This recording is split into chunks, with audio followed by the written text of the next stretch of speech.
Hello everyone, welcome to IGNOU student zone.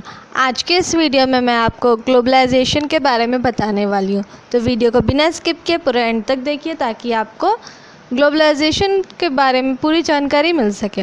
अगर आप इस चैनल पे पहली बार आ रहे हैं तो इसे सब्सक्राइब कीजिए और साथ ही साथ बेल आइकन को प्रेस कीजिए जिससे मेरे आने वाले सभी वीडियोज़ के बारे में आपको जानकारी मिलते रहे।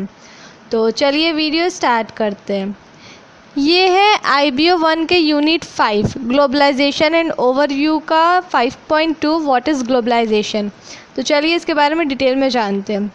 What is globalisation? Globalisation is the process by which an activity or undertaking becomes world wide in scope. तो ग्लोबलाइजेशन जो है वो एक ऐसा प्रोसेस है जहाँ पे जो भी एक्टिविटी होता है या कोई भी अंडरटेकिंग होता है वो पूरे वर्ल्ड वाइड में स्कोप बन जाता है। उसका जो स्कोप होता है वो पूरे वर्ल्ड वाइड में होता है। कोई भी एक्टिविटी कर रहा है, कोई भी अंडरटेकिंग कर रहा है तो वो सिर्फ किसी एक देश का, एक कंट्री का नहीं होता, वो पूरे वर्ल्ड का हो जाता है। It refers to the absence of borders and barriers to trade between nations. इसमें क्या होता है, जो भी दो नेशंस के बीच के जो बॉर्डर्स होते हैं, जो भी बैरियर्स होते हैं वो यहाँ पे बिल्कुल भी नहीं होते, उनका यहाँ पे एब्सेंस हो जाता है। मीन्स कि एक कंट्री से, एक नेशन से दूसरे नेशन तक आप फ्रीली मीन्स आप जो भी आपका एक्टिविटी है वो आप कर सकते हैं बिना कोई बैरियर के, बिना कोई बॉर्डर के। कोई भी बाधा नहीं होगी, कुछ रोक टोक नहीं होगा, आप अपना ईजिली कर सकते हैं।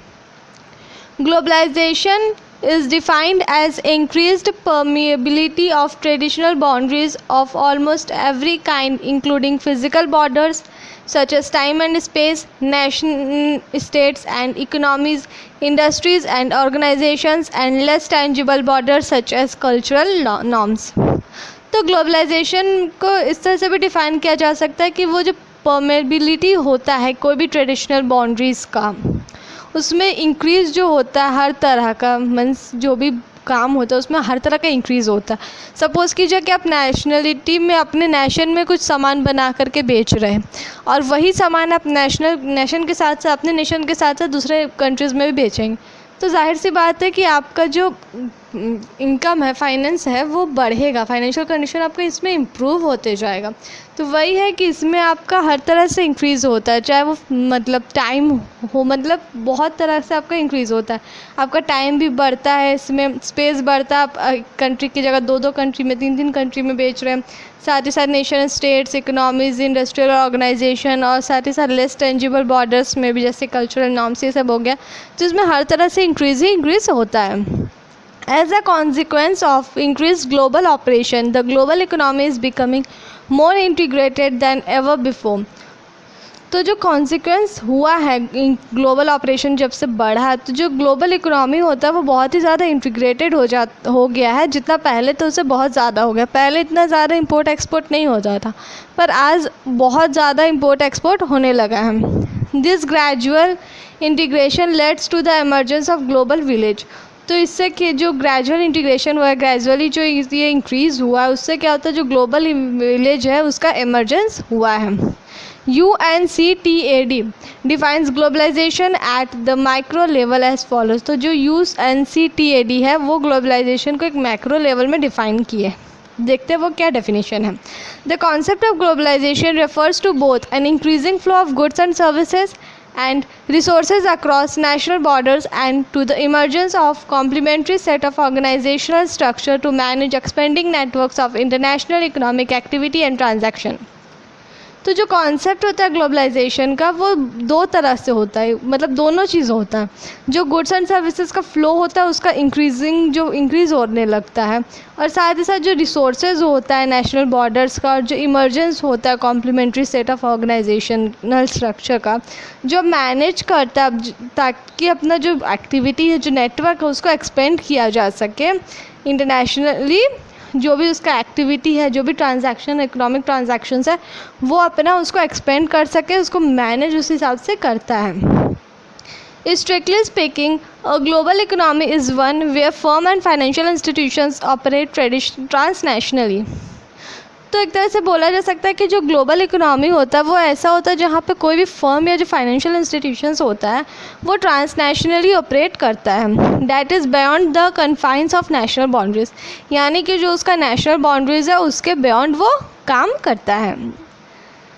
In such a world of goods, factor of production and financial assets would be almost perfectly substitutes everywhere, and it would no longer be possible to consider nation states as distinct economic identities with autonomous decision making power in the pursuit of national objectives.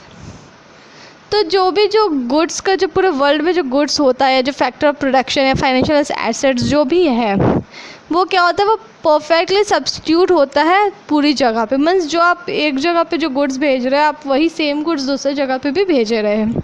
And it is no longer be possible to consider nation states as distinct economic identities.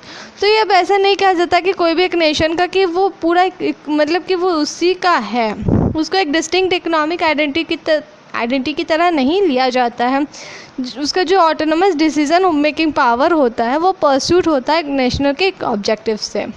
The public goods that are needed to maintain an open market system such as secure property rights and stable monetary system would become a global responsibility। तो जो public का goods होता है, जो कि needed है, means जो ज़रूरत होता है ओपन मार्केट सिस्टम को मेंटेन करने के लिए, जैसे कि सिक्योर प्रॉपर्टी राइट्स हो गया, स्टेबल मॉनेटरी सिस्टम हो गया, वो बहुत मतलब वो क्या हो गया कि ग्लोबल का रिस्पॉन्सिबिलिटी हो गया, पूरे वर्ल्ड वाइड उसका रिस्पॉन्सिबिलिटी हो जाता है। However the world economy has to reach this level. पर क्या जो वर्ल्ड का इकोनॉमी है उसको इस लेवल तक पहुंचना चाहिए, पर वो अभी तक नहीं पहुंचा है। Although the nation state is having less control as the forces regulate trade, finance and technology, it has still not given way to a new set of institutions with global responsibility। तो क्या होगा, जो nation state है वो उसमें कम control होता है, क्योंकि जो उसका फोर्स जो रेगुलेट करता है ट्रेड को या फाइनेंस को या टेक्नोलॉजी को, वो अपना वे नहीं दे पा रहा है, अपने न्यू सेट ऑफ इंस्टीट्यूशन में अपना वे नहीं दे पा रहा है, पूरा रिस्पॉन्सिबिलिटी वो ग्लोबली में नहीं दे पा रहा है। उसका जो भी रिस्पॉन्सिबिलिटी होता है ग्लोबल ट्रेड के लिए वो पूरा वो भी नहीं दे पा रहा है। Hence the current situation is termed by some as global interdependence. तो कुछ सिचुएशन के हिसाब मतलब करंट सिचुएशन के हिसाब से उसको ग्लोबल इंटरडिपेंडेंस भी बोला जा सकता है। तो ये था ग्लोबलाइजेशन, कि ग्लोबलाइजेशन होता क्या है। इन शॉर्ट बोला जा सकता है कि जो ग्लोबलाइजेशन है उसका मतलब ये होता है कि कोई भी कंट्री का जो भी सामान प्रोड्यूस जो भी कंट्री में होता है वो अपने नेशनल बाउंड्रीज़ के विद इन में नहीं होता, वो उसके बियॉन्ड में होता है। मीन्स जो भी कंट्री में प्रोड्यूस होता है वो अपने कंट्री से दूसरे कंट्री में वो सामान को या प्रोडक्ट गुड्स एक्टिविटीज़ जो भी है वो अपने नेशन के अलावा दूसरे नेशंस में भी वो प्रोवाइड करता है। तो आई होप आपको ग्लोबलाइजेशन के बारे में पूरी जानकारी मिल गई होगी। वीडियो कैसा लगा कमेंट करके बताएं। अच्छा लगे तो इसे लाइक कीजिए, साथ ही साथ अपने फ्रेंड्स के साथ भी शेयर कीजिए। वीडियो का पूरा देखने के लिए थैंक यू।